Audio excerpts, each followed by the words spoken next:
আসসালামু আলাইকুম গাইস।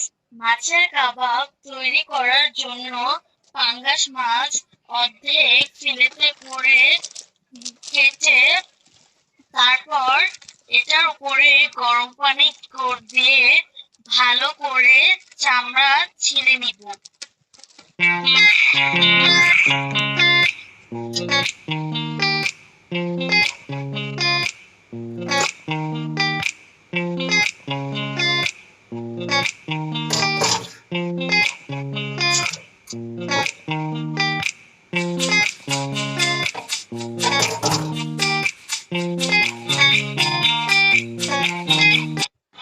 চামড়াটিকে ভালো করে তুলে নিতে হবে। এবারে মাছটিকে টুকরো করে কেটে নিতে হবে, যেভাবে এখানে দেখানো হয়েছে।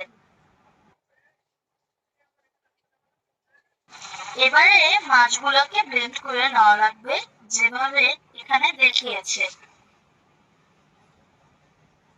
একদম স্মুথ হয়ে যাবে। এবারে একটি বাটির মধ্যে ব্লেন্ড করা মাছগুলো নিব। এবারে এই ব্লেন্ড করা মাছের মধ্যে 1.5 কাপ পেঁয়াজ দিব।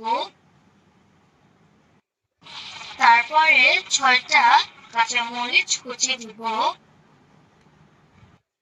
তারপরে এটির মধ্যে 1.5 টেবিল চামচ আদা বাটা এবং 1.5 টেবিল চামচ রসুন বাটা দিব।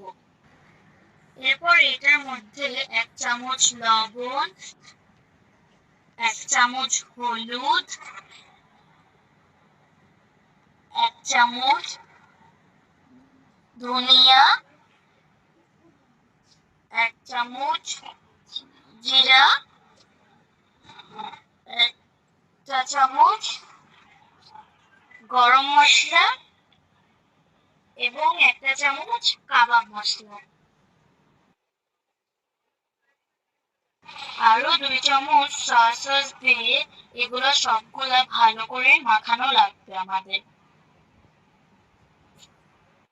আমাদের এটা খুব ভালো করে মাখানো লাগবে, যেন সবগুলা মশলা ভালো করে মিশে।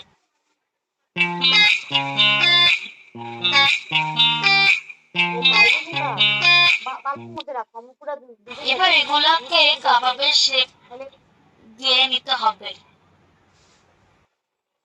তারপর ডুবো তেলে এপিঠ ওপিঠ ভালো করে ভাজতে হবে।